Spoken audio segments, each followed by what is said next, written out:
अस्सलाम वालेकुम, my name is Parvez और आज की इस वीडियो में हम आर्डिनो की प्रोग्रामिंग के बारे में सीखेंगे। अगर आपने इस सीरीज़ की पहले वाली वीडियोज़ नहीं देखी तो मैं रिकमेंड करूँगा कि आप पहले वो वाली वीडियोज़ देखें ताकि आपको कंप्लीट बेसिक से यहाँ तक का चीज़ों का आइडिया हो सके कि हम किस तरह से चीज़ों को लेके चल रहे हैं।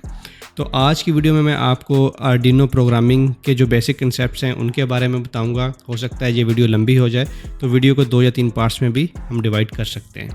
तो हम शुरू करते हैं।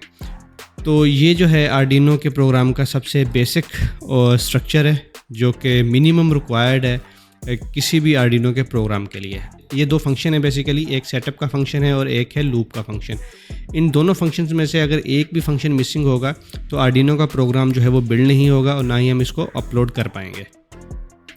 तो फंक्शंस क्या हैं, अगर आपको आइडिया है तो वेल एंड गुड। अगर आपको फंक्शंस का आइडिया नहीं है तो मैं अभी थोड़ी देर में एक्सप्लेन करूंगा कि व्हाट आर फंक्शंस और ये किस काम के लिए यूज़ होते हैं। तो सबसे पहले जो है प्रोग्रामिंग में कुछ कंसेप्ट यूज़ होते हैं। एक होता है हमारे पास डेटा टाइप्स और दूसरे होते हैं वेरिएबल्स, तीसरे होते हैं फंक्शंस।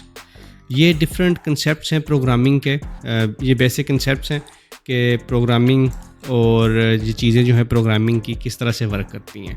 तो जो आर्डिनो का प्रोग्राम है वो सिक्वेंशियली यानी प्रोसीजरल वे में एग्जीक्यूट होता है। ये बेसिकली C++ की एक मॉडिफाइड फॉर्म है।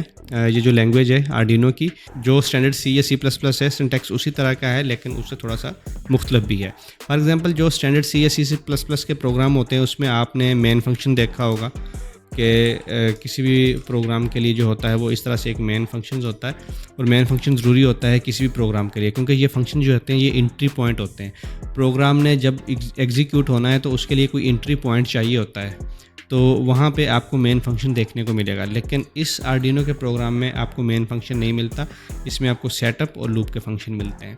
तो इन सेटअप और लूप के फंक्शंस के अलावा जो हमारे पास दूसरे कंसेप्ट्स हैं वो हैं डेटा टाइप्स के, वेरिएबल्स के और फंक्शंस के। डेटा टाइप्स क्या होती हैं? हमारे पास जो डेटा होता है वो बेसिकली डिफरेंट टाइप्स का हो सकता है, जिसमें नंबर्स होते हैं, जिसमें डेसिमल्स में नंबर होते हैं जिसको हम अशारिया वाले नंबर कहते हैं, जैसे 2.345 काइंड ऑफ थिंग्स। और फिर हमारे पास कुछ नंबर्स, स्पेशल नंबर्स होते हैं, स्पेशल डेटा टाइप्स होती हैं जिनको हम बूलियन कहते हैं, जो 0 और 1 होते हैं, ये ट्रू और फॉल्स होते हैं।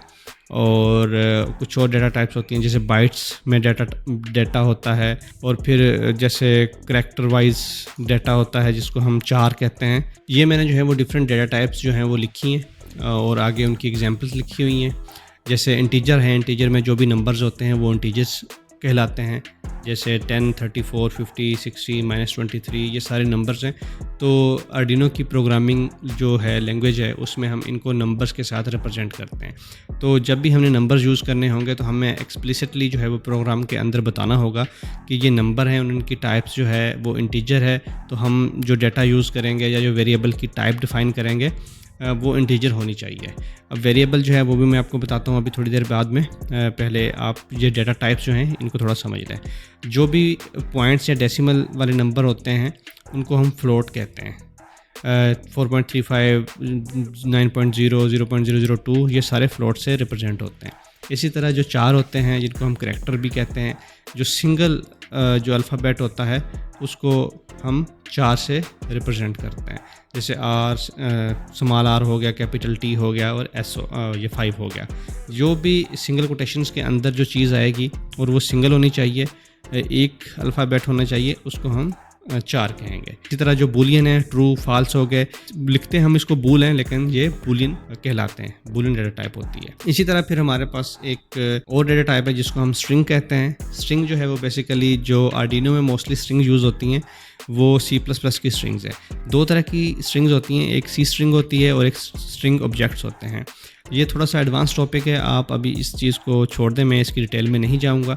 लेकिन जो भी चीज़ इस तरह सेंटेंस होगा, एक प्रॉपर सेंटेंस होगा डबल कोटेशंस के अंदर, उसको हम स्ट्रिंग कहेंगे। ये वो सारी डेटा टाइप्स हैं जो मैंने आपको बताई हैं। मोस्ट ऑफ द टाइम यही डेटा टाइप्स जो हैं वो यूज़ होती हैं। अगर इनके अलावा कोई और डेटा टाइप होगी तो मैं आपको टाइम टू टाइम बताता रहूँगा, एक्सप्लेन करता रहूँगा हर वीडियो में।